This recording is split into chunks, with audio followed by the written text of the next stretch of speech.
boa noite.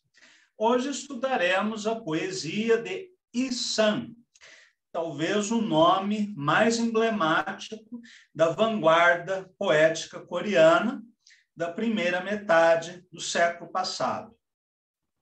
Vamos iniciar a aula de hoje lendo alguns trechos de sua biografia, escrita pela tradutora Yoon Jung-in no livro Olho de Corvo, que foi publicado pela editora Perspectiva.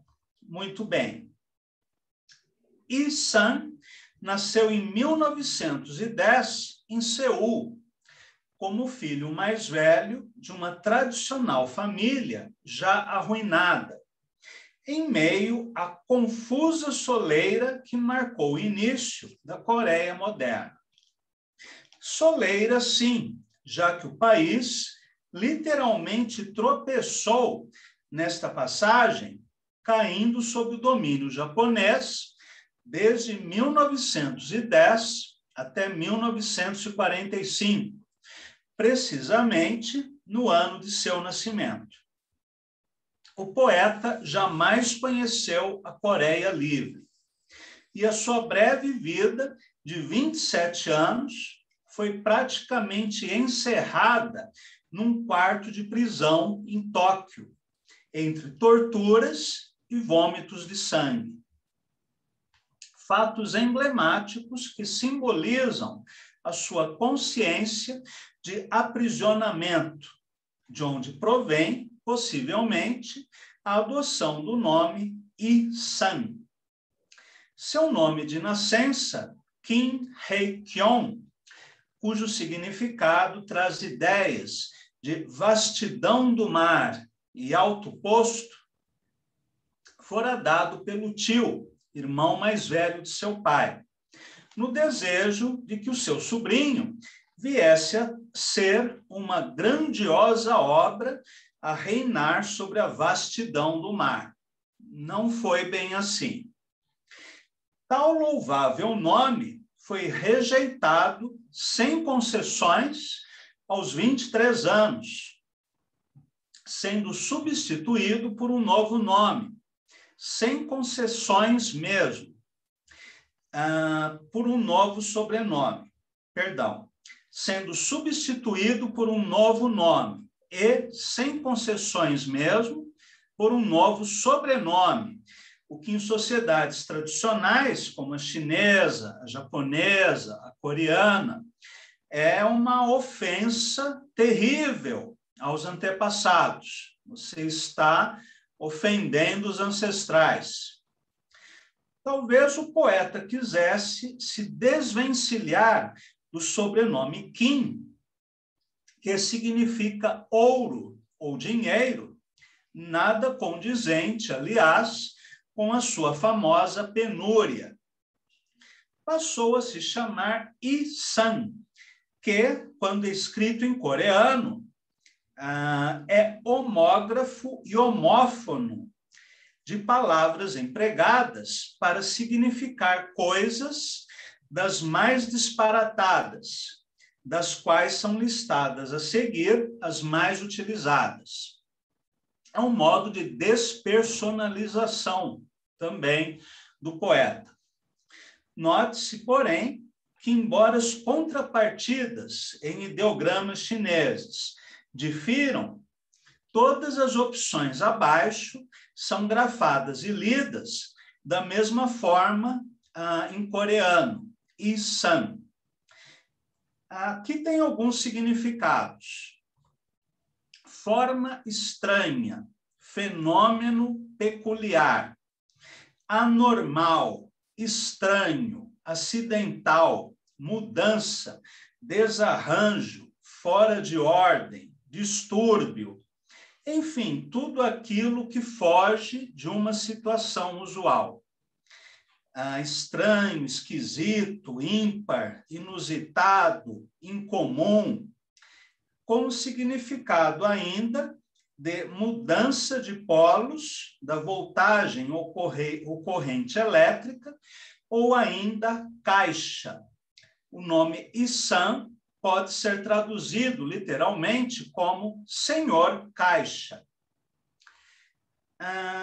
Trata-se de uma radical subversão cultural, uma vez que o nome pessoal foi sempre tido como depositário de um significado profundo que os pais conferem aos filhos. Vou abrir um parênteses. Isto que a Yun Jungin diz aqui é válido tanto para sociedades orientais, como a chinesa, a japonesa, a coreana, a indiana, quanto para povos africanos e mesmo para povos indígenas brasileiros. O nome e o sobrenome têm um significado profundo. Em algumas aldeias africanas, por exemplo, quando a mãe tem um filho, ela leva o bebê para o adivinho. O adivinho irá não apenas prever o futuro da criança, como ainda falar sobre a sua personalidade. Irá jogar os búzios ou utilizar outras formas de oráculo para dizer qual era o caráter da criança. E, a partir daí, era escolhido o nome que traduzia a essência da pessoa. Tudo bem, André? Não, eu ia Pode só falar. ia só perguntar se é por conta de uma predestinação ou de existir nessas sociedades alguma ideia de um destino pré-determinado. Sem dúvida, sem dúvida. Existe a ideia de destino, seja ele relacionado ao jogo de búzios, à astrologia ou a outras formas de artes divinatórias. O Antônio Cândido, no livro Literatura e Sociedade, diz que em uma tribo indígena, quando a mãe tinha um bebê, ela falava aos 7 ventos: o nome do bebê é João, o nome do bebê é João, o nome do bebê é João, para que os maus espíritos ouvissem e amaldiçoassem João. Depois ela ia correndo para registrar o nome do filho como Antônio. E assim ela enganava os maus espíritos. O Antônio Risério, no livro Oriki Orixá, diz que em determinada tribo africana, a moça recebia pelo menos 3 nomes. Quando ela nascia, ela recebia um nome. Quando ela menstruava, entrava na adolescência, recebia um nome de flor, né, que correspondia a essa mudança na sua vida. E quando ela casava, ela recebia um 3º nome. Então, em várias sociedades ancestrais, nós temos essa importância muito grande dada ao nome, que traduz o caráter, a personalidade, a essência da pessoa. Aí, quando alguém como Issam rejeita o nome familiar e chama a si mesmo de Senhor Caixa, é uma bofetada, né, na tradição. Isso é só um índice, né, do seu grau de subversão pessoal e literária. Vamos voltar agora ao texto da Yun. Issam não só ironiza a busca tradicional do significado sublime nos nomes, como também a prática dos nomes de guerra. Estes, na prática coreana, não são de competência dos usuários, mas sim presenteados, geralmente pelos mestres aos discípulos, ou por amigos. Mas quem daria um nome desses ao discípulo ou amigo? Aos 2 anos, Issam foi adotado pelo tio paterno, o mais velho dos irmãos, com quem morou até o seu falecimento, isto é, até os seus 27 anos. Acredita-se que a declaração, durante esse tempo, fechei o prólogo da minha personalidade, como ele escreveu em Registro de Pânico, se refira à escuridão de sua infância, concentrada na figura da tia. Esta tinha um filho do casamento anterior, e a presença de Issan era não só secundária, mas também indesejada, diante da franca predileção do marido pelo sobrinho tornado filho, que exibia precoce inteligência. Tal afeição foi sempre correspondida por Issan, que sempre teve pelo tio incondicional admiração. Além dos ciúmes da tia e das brigas com o filho dela, havia na sua infância um tabu: o trato ocasional com os pais verdadeiros, ignorantes, paupérrimos e desprezados, com os quais passaria a morar somente aos 23 anos, já na condição de esteio da família, que não era bem visto pelo tio, com medo de que Issan se afeiçoasse demais à sua verdadeira família. Ou seja, essa adoção pelos tios aconteceu pela situação de indigência de seus pais. Em sua infância, fora, como dizem os coreanos, inseto de livro. Também escrevia muito, desenhava muito, sendo o desenho a sua verdadeira aspiração, que foi obrigado a abandonar sob rogos do tio por uma profissão mais promissora, a de projetista. Tendo terminado o ginasial aos 16 anos, em meio a muita pobreza, que o obrigava a vender pão integral na hora do recreio para pagar os estudos, ingressaria, em seguida, no Colégio Técnico Kyong-son, de Arquitetura, formando-se aos 19 anos. Graduando-se como projetista, empregou-se na administração central de Joseon, órgão máximo de administração japonesa sobre a Coreia na época, graças ao tio que trabalhava naquela instituição. Trabalhar numa instituição japonesa era, ao mesmo tempo, uma bênção e uma maldição. Uma bênção porque você receberia um salário melhor e teria uma certa proteção, digamos assim, já que você estava trabalhando para os japoneses. A maldição era que você seria visto como traidor, como alguém que está colaborando com o inimigo. Bem, ali fez parte do projeto japonês de construir uma cidade de Seul nos moldes modernos, isto é, ocidentais.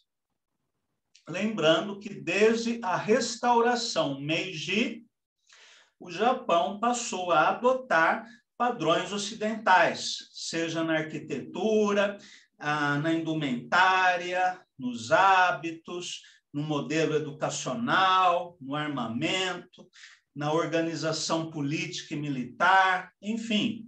O Japão entendeu que para enfrentar as potências ocidentais, ele deveria ser tão moderno e ter uma capacidade militar tão poderosa à altura dos Estados Unidos e dos países europeus. E com essa convicção, o Japão abandonou muitas coisas tradicionais de sua cultura, algumas delas nunca mais foram recuperadas, outras foram recuperadas mais tarde. Mas, continuando aqui, então havia esse projeto de ocidentalização de Seul. Com tal currículo escolar e emprego, privilégio de poucos na época, é possível que tenha vivido sob o estigma de Chon Il-pa, como eram chamados os coreanos pró-japoneses. Na aula passada, nós falamos bastante sobre a Coreia moderna e até sobre a Guerra da Coreia, né? Falamos um pouquinho. Esses coreanos pró-japoneses, após 1945, se converterão e se tornarão coreanos pró-americanos, com o mesmo sentimento anticomunista que tinham antes. E logo nos primeiros anos da ocupação da Coreia do Sul pelo exército norte-americano, esses colaboracionistas foram recrutados para novamente traírem o seu país. Uma vez traíra, sempre traíra. Continuando. A sua carreira como projetista não fora nada má. Sua habilidade era conhecida, mesmo quando faltava dias seguidos e passava dias olhando para o nada, com o ar perdido. Quando lhe era conferido um projeto, era incrivelmente pontual e competente. Estendia displicente um papel todo amarrotado, mas com traços de um projeto perfeito. Sabe-se que, entre outros, o prédio do Departamento do Monopólio do Comércio foi projeto seu. Mas Yi-san jamais abandonara o desejo de pintar, mesmo quando já produzia literatura em ritmo febril. Não apenas poesia, mas também ficção, sobretudo o conto, que é o gênero literário mais consagrado na Coreia. O que é curioso, em países como o Brasil, o romance tem um papel muito mais importante, e na Coreia é o conto. Bem, infelizmente, tem-se parcos registros de suas obras visuais. Muitas se perderam, outras foram destruídas, levando em consideração que ele era não apenas preguiçoso, mas também descuidado com as suas coisas. Então, ele próprio deve ter perdido muitos de seus trabalhos. No primeiro ano como projetista, conquistou o primeiro e o terceiro prêmios num concurso que elegeu a melhor capa para o periódico Joseon e Arquitetura, onde, no ano seguinte, publicaria os seus primeiros poemas, aos 21 anos de idade. Neste mesmo ano, o seu óleo Autorretrato receberia menção honrosa no concurso de artes plásticas do Estado. Ou seja, se Yi-san fosse alguém um pouco diferente de como ele era, ele teria uma carreira de sucesso pela frente, seja como projetista, seja como escritor, como pintor, as portas estavam abertas para ele.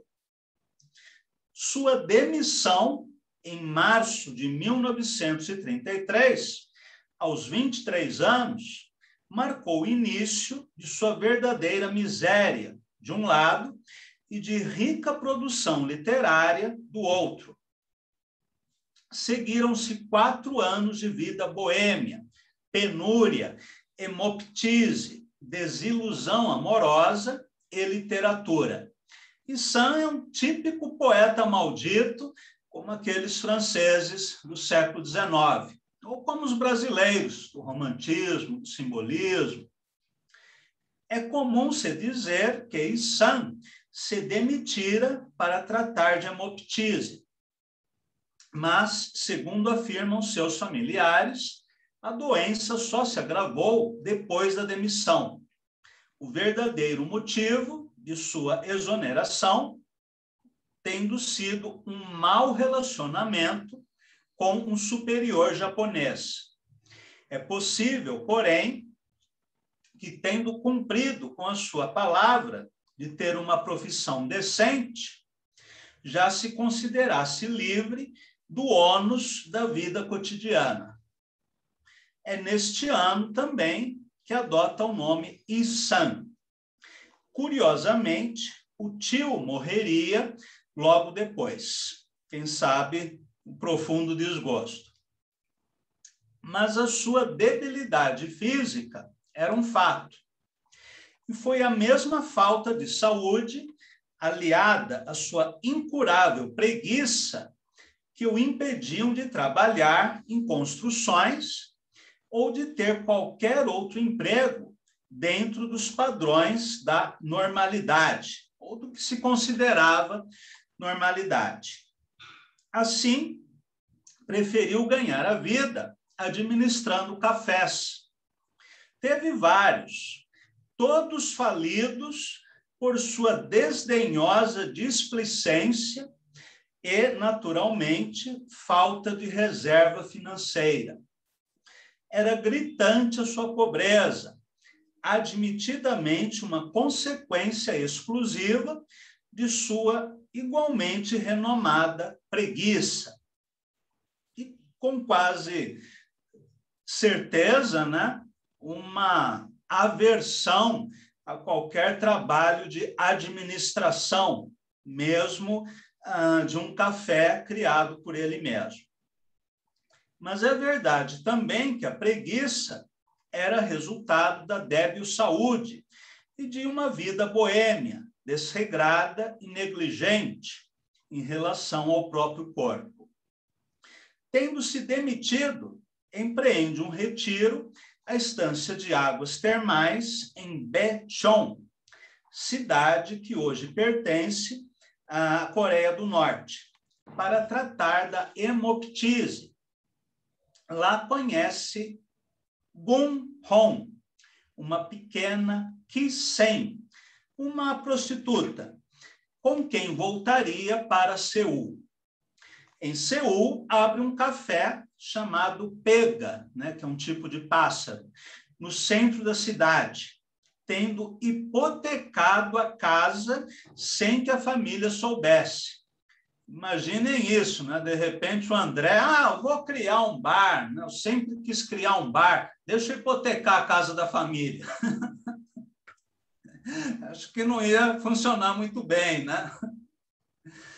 Mas, beberrão e boêmio como era, com inúmeros amigos literatos e artistas, seria estranho se o café lhe trouxesse dividendos, ainda mais à frente de uma família em dificuldades. E é bem provável que ele tenha oferecido café, charuto e cigarros vendendo fiado, né? E que muitos de seus amigos nunca tenham pago por nada. Um clássico. Com certeza. Poeta que se mestra administrador não é uma boa ideia. Pesou-lhe sempre a responsabilidade e a culpa, na condição de filho mais velho, de prover sustento à família, com o pai doente, sentimento oriundo do senso de devoção filial, tão próprio da cultura coreana, e que deriva da filosofia de Confúcio, que nós estudamos lá atrás, quando falamos sobre a China. O segundo café se chamou Andorinha, e Sam continuava buscando asas. Foi quando o escritor Ba Tae-won o conheceu. Segundo seu depoimento, as mesas e cadeiras do Andorinha eram literalmente deformadas, com alturas bem menores do que o usual. Na parede, vários quadros, todos autorretratos, que exibiam o uso abusivo de tons mostarda, formando verdadeiras manchas amareladas de um autorretrato disforme. Imaginem a cena, vocês vão num bar e a mesa é muito baixa, as cadeiras, né, têm um formato geométrico todo torto, né, retorcido, ou seja, um lugar desconfortável, que obviamente não vai atrair mais fregueses ao bar, né? O deliberado mau gosto do poeta, desafiador das convenções, o fez batizar o terceiro café de 69, que tem o significado que vocês conhecem, que nem chegou a funcionar propriamente, por falta de dinheiro.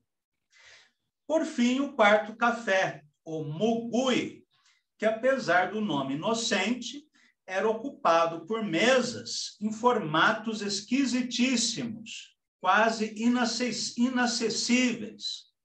E na parede, reproduções de Renoir.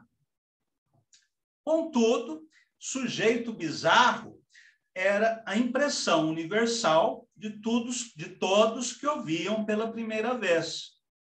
O seu comportamento era todo sui generis, e o seu modo de olhar a vida, a moral, o casamento, enfim, tudo era radicalmente alheio a padrões. Embora tivesse muitos amigos e conhecidos que o queriam bem e tentaram ajudá-lo, talvez ninguém pudesse afirmar que o conhecesse de verdade. Havia nele um lado perverso.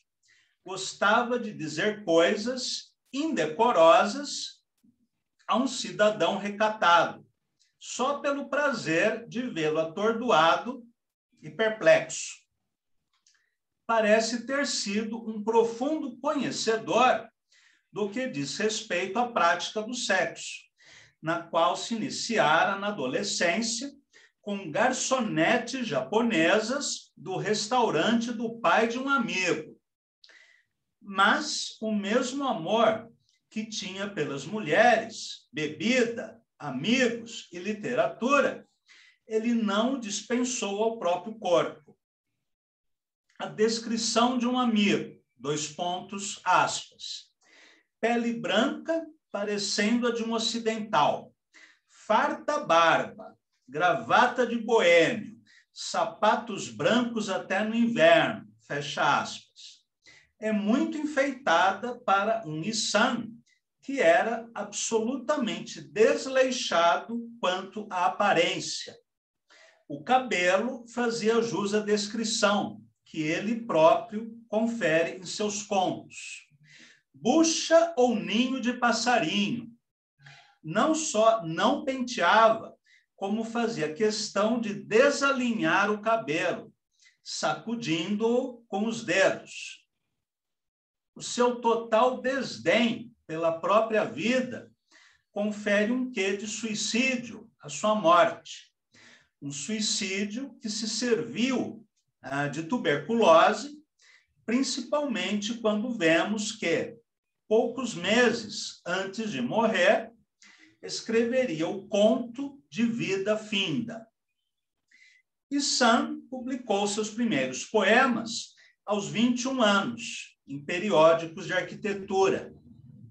Estranho para o meio poético, mas mais estranho eram os desenhos, estranho para o início poético, mas mais estranho eram os próprios poemas, quase matemáticos ou geométricos. Vocês devem ter visto nos arquivos que eu enviei para vocês pelo WhatsApp. Aliás, a sua já mencionada vocação de artista plástico explica a rica pictorialidade de sua literatura, expressa em vários níveis. Vou pular aqui alguns trechos.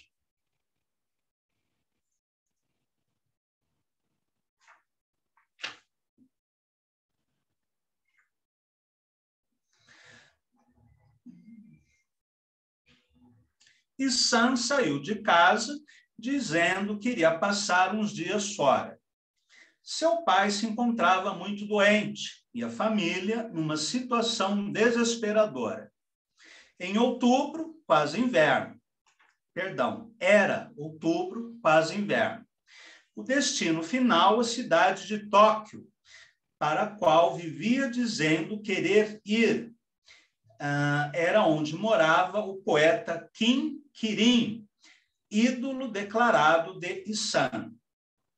Mas para quem clamou aos quatro ventos, que pretendia aprender 5 línguas, Tóquio foi uma desilusão ímpar e dessa cidade jamais voltaria.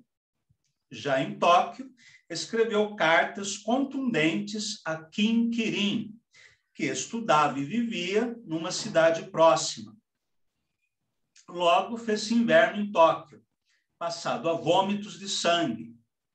E no final da estação, em fevereiro de 37, o poeta foi preso pela polícia japonesa, suspeito de ideologia subversiva, provavelmente pela sua aparência física e pelo fato de falar coreano em vez de ser fluente em japonês.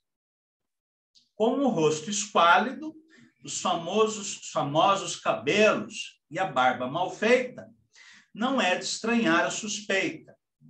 Naturalmente, foi torturado e a doença se agravou, motivo de sua provisória soltura, quando ficou evidente que não duraria muito. Amigos o internaram no hospital da Universidade de Tóquio, mas com possibilidades remotas de recuperação. O pulmão já estava totalmente desfigurado, segundo os médicos japoneses. Ao menos no leito de morte, Issan teve um último luxo, a presença de muitos amigos dia e noite, com os quais foi loquaz até o fim, como sempre fora. Pouco antes de morrer, Kim Kirin, que o procurou, proclamou: eis o seu rosto parece mesmo o de Zeus de Fídias, né, um escultor grego. Morreu a 17 de abril de 1937. Conta a lenda que, no momento da morte, Issan formulou um pedido, que lhe trouxessem um limão ou um melão. Até no momento de sua morte, quis brincar com 2 palavras que são anagramas. A esposa, que fora vê-lo, voltou com as cinzas enterradas no cemitério público em Miari, Seul. Hoje o local está invadido por casas e prédios. Eu me detive bastante na biografia de Issan, porque eu acho que é necessário conhecermos bem a vida desse poeta antes de lermos os seus poemas. Em alguns casos, a vida e a poesia de um autor são indissociáveis. Vamos começar agora a leitura de alguns poemas, começando com o Espelho. Todos os poemas traduzidos pela Yun Jung-in têm uma espacialização diferente, que vocês devem ter observado. Ela separa as palavras em sílabas, ou ainda ela aglutina várias palavras, formando palavras compostas, ou linhas inteiras, sem nenhum espaçamento. E ela faz isso para tentar reproduzir, em português, algumas invenções poéticas de Issan, que só são possíveis na língua coreana. Do mesmo modo que em sua tradução de Sijós, a Yun traduziu o poema coreano de 3 versos, que somam 45 sílabas, em 3 estrofes, para conseguir manter o sentido literal e, ao mesmo tempo, manter o número 3 na estrutura poética. Nas suas traduções de Issan, ela tentou adaptar ao nosso idioma as fraturas morfológicas, as quebras sintáticas e outras invenções formais de Issan, adequadas ao idioma coreano. Muito bem. Eu vou ler, então, primeiro o poema Espelho. E vou fazer pausas na leitura quando as palavras estiverem separadas em sílabas. Muito bem. Espelho. Não há som dentro do espelho. Não deve haver nenhum outro mundo tão silencioso assim. Dentro do espelho também tenho orelhas. Duas pobres orelhas que não entendem o que eu digo. O eu dentro do espelho é canhoto.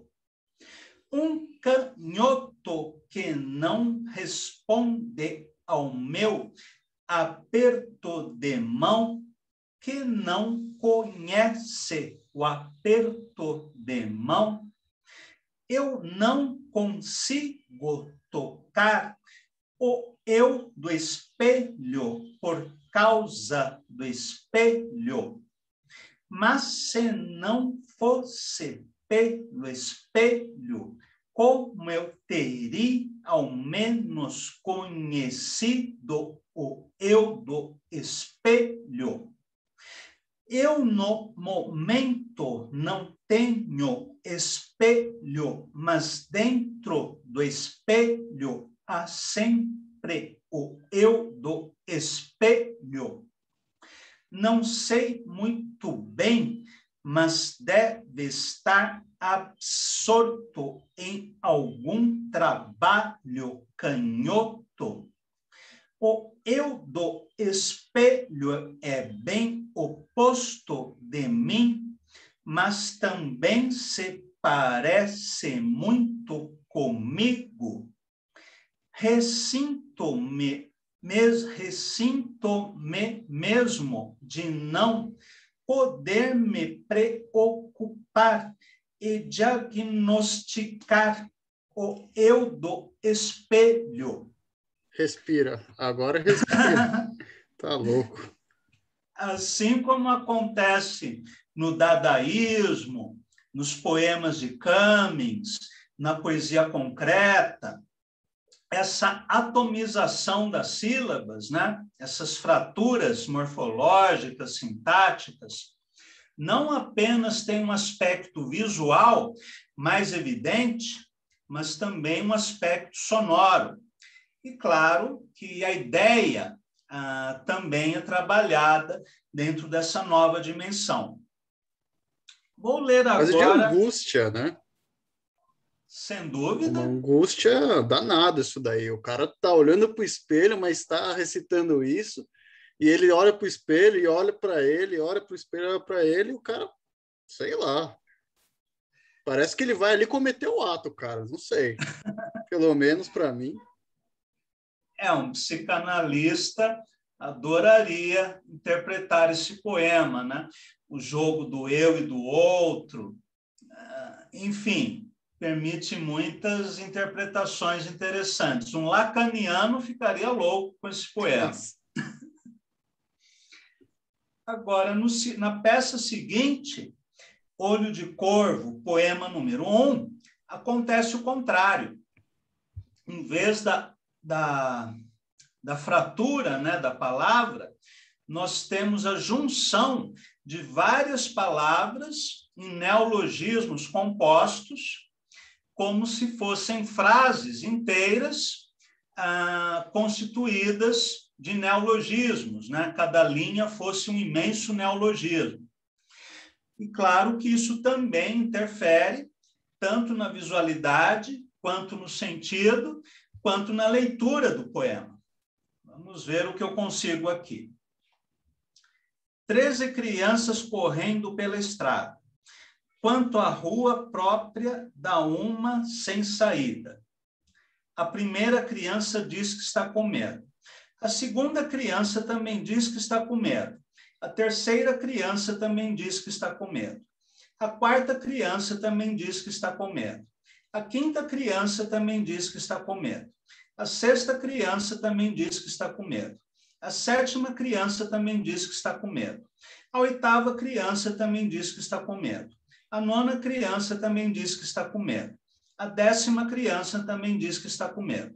A 11ª criança também diz que está com medo. A 12ª criança também diz que está com medo. A 13ª criança também diz que está com medo. As 13 crianças são uma só, de crianças medonhas, crianças com medo. Era até preferível que não houvesse outros fatores. Tudo bem se uma destas crianças for uma criança medonha. Tudo bem se 2 destas crianças forem crianças medonhas. Tudo bem se 2 dessas crianças forem crianças com medo. Tudo bem se uma destas crianças for uma criança com medo. Mesmo uma rua aberta seria também apropriada. Tudo bem, mas se as 13 crianças não corressem pela estrada. Esse poema é divertidíssimo, né? Apesar do tema até trágico, mas ele consegue jogar isso de uma maneira provocativa, que lembra muito Tristan Tzarrá, Kurt Schwitters, né, o dadaísmo, e algumas experiências concretistas também. No poema número 2, Issam escreve: quando o meu pai dormita ao meu lado, eu me torno o pai do meu pai e também me torno o pai do meu pai. Mas se o meu pai, na condição de meu pai, é ainda meu pai, então por que motivo eu me torno o pai do pai? Do pai do meu pai, por que motivo eu devo saltar por cima do meu pai? E, finalmente, por que motivo eu tenho de viver fazendo o papel de mim, do meu pai, do pai do meu pai, do pai do pai do meu pai? Esse poema também, um psicanalista lacaniano adoraria interpretar. Nós temos uma colega, Fátima Pinheiro, que ela é poeta, é psicanalista, né, foi casada com José Cal, né, um excelente poeta de Santa Catarina, né, falecido recentemente. Eu vou enviar esses poemas para ela, acredito que ela vai se interessar. Um troço, coitado. Tem os outros poemas que são praticamente ilegíveis, né? Eles são muito mais visuais do que pronunciáveis, que estão no conjunto que eu enviei para vocês. Vamos ler o poema número 7. Nesta terra de remoto exílio, um ramo no ramo floresce, uma flor brilhante, peculiar árvore florida de abril, 30 voltas, espelho claro nos 2 lados, pós 30 dias. A lua cheia que decai agora em direção ao horizonte, alegre e ridente, feito um broto novo. Em meio ao ímpeto do riacho límpido do vale, a lua cheia, toda estropiada, que derrui penalizada, com o nariz decepado. Aqui tem jogos de rimas também interessantes. Uma carta vinda de casa atravessa esta terra de exílio. Eu, de mal em mal, protegi-me de louvores. Broto da lua esmaecido, o longínquo da camada atmosférica, cobrindo esta quietude, esta grande caverna oca, de 1 ano e 4 meses, em meio à grandiosa miséria. Astros cocheiam, tropeçam, e por ruelas mortiças de astros, milestilhados, a grandiosa neventania foge. Aqui a Jung usa palavras valise, à maneira do James Joyce. carne vasca, pedraçal tingida de vermelho sangue, pulverizando-se com meu cérebro como para-raio, restos mortais encharcados de luz transbordantes, de luz vão sendo transportados. Eu, uma cobra venenosa em exílio na torre, acabei plantado no horizonte e nunca mais pude mover-me, até que desça a graça dos céus. E para finalizarmos, o poema número 9, A Ponta do Revólver. Forte ventania todos os dias, e finalmente uma grande mão assenta sobre minha cintura, assim que o cheiro do meu suor alcançar o maravilhoso vale das impressões digitais. Atirei, hei de atirar, sinto o peso do cano do revólver sobre o meu aparelho digestivo e sinto a superfície lisa de sua ponta dentro da minha boca cerrada. Pouco depois, fecho os olhos como quem dá um tiro, mas o que foi isto que cuspi pela boca no lugar de um projétil? Algumas imagens do Issam lembram a poesia surrealista, embora a sua forma, né, não tenha nada a ver com o surrealismo. E o último poema, o número 15, que diz assim: estou numa sala sem espelho, o eu dentro do espelho naturalmente deu uma saída. Eu, no momento, estou tremendo, temendo o eu do espelho. Onde é e o que será que o eu dentro do espelho estaria tramando fazer comigo? 2. Dormi numa cama fria, aninhando um pecado. No meu com certeza o sonho eu não estava presente, e botas militares com tendões postiços deixaram suja a folha em branco do meu sonho. 3. Entro sorrateiramente na sala com espelho para me libertar do espelho, mas o eu dentro do espelho entra infalivelmente ao mesmo tempo com um semblante aflito. O eu dentro do espelho me transmite um pedido de desculpas, assim como encontro-me encarcerado por sua causa, ele também se encontra encarcerado por minha causa e treme. 4. Sonho meu onde estou ausente, espelho meu em que o falso eu não se apresenta.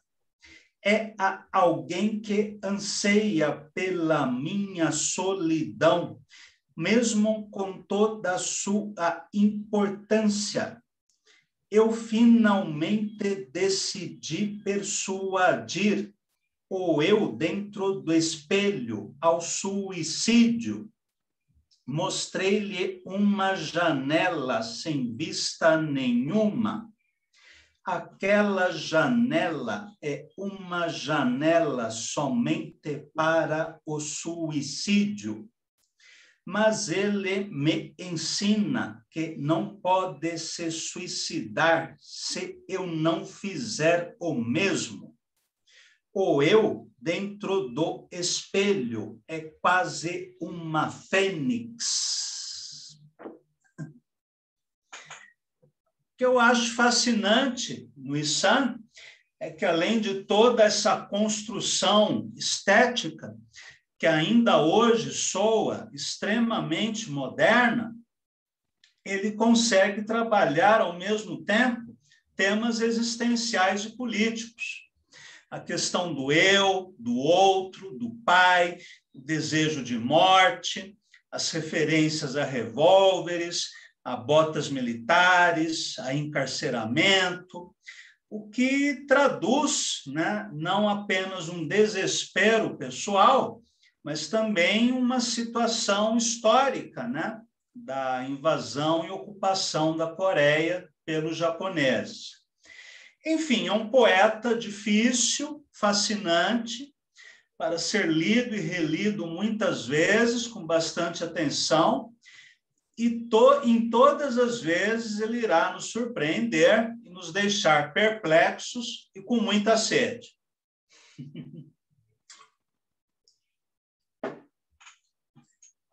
Parecia uma metralhadora, Cláudio. Tá louco.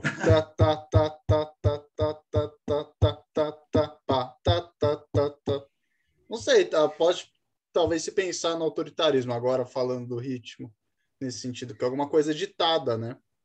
Então, talvez Sim, tenha a ver alguma coisa com isso. Não sei, não conhecia também a vida dele, né? Mas provavelmente. pode haver uma referência ao som da metralhadora, como também sugere a música de vanguarda da época, que eu não sei se Issan teve conhecimento, de Stravinsky, de Schoenberg, de Alban Berg, Weber, que também faziam uma música barulhenta, ruidosa, estranha, rompendo com a tonalidade, né, com a harmonia, usando ritmos ásperos, né? Issan é um poeta muito simbólico, né, das primeiras vanguardas históricas. E curioso que é um autor nascido na Coreia, durante a ocupação japonesa, em que o acesso à informação do que estava sendo feito na Europa era algo muito difícil. As autoridades japonesas não deixavam revistas europeias, por exemplo, entrarem facilmente. Talvez fosse possível haver essa circulação via contrabando, mas legalmente era muito difícil você ficar por dentro do que estava sendo feito no outro lado do mundo. E, no entanto, a afinidade de Issan, né, com as vanguardas europeias da década anterior, né, dos anos 20, foi muito grande. E Cláudio, é por isso que ele teve 4 bares, né? Teve 4 cafés, porque é aí que rolava, entendeu? Possível, possível. Porque, como acontece em todas as épocas, né, sempre há um jeitinho, né, de que com alguma propina você consiga obter algumas coisas. Talvez ainda as revistas ex-funcionário do europeias... governo? Ainda Oi? ex-funcionário do governo? Sim, é possível que ele tenha conhecido alguma coisa via contrabando. Mas, mesmo assim, não devia ser muito fácil, né? Não. Diferente do Mário de Andrade. Mário de Andrade não viajava, ao contrário do Oswald, que vivia passeando em Paris. O Mário ficava em casa mas ele recebia as revistas estrangeiras. Então, ele sabia o que estava sendo feito na França, né, em outros países, ele acompanhava o futurismo. E Sand não teve a mesma facilidade. Enfim, Sand, eu considero, né, aquele poeta que melhor representa a poesia coreana da primeira metade do século XX. Aí eu não estou sozinho nessa opinião. Paulo Leminski dizia a mesma coisa. Quando a Yun traduziu O Pássaro que Comeu o Sol, aquela antologia de poesia moderna da Coreia, ela pediu para que Leminski escrevesse o prefácio. Ela não conhecia Leminski, enviou o livro pelo correio, né, as páginas datilografadas, nos anos 80. Leminski recebeu os originais, leu com interesse, com atenção, respondeu para Yun, escreveu o prefácio, e nesse prefácio ele diz que Sand é o meu poeta coreano moderno. E assim como Leminski, eu também tenho essa opinião. Na semana que vem, né, que será a nossa última aula, nós falaremos um pouquinho sobre a poesia coreana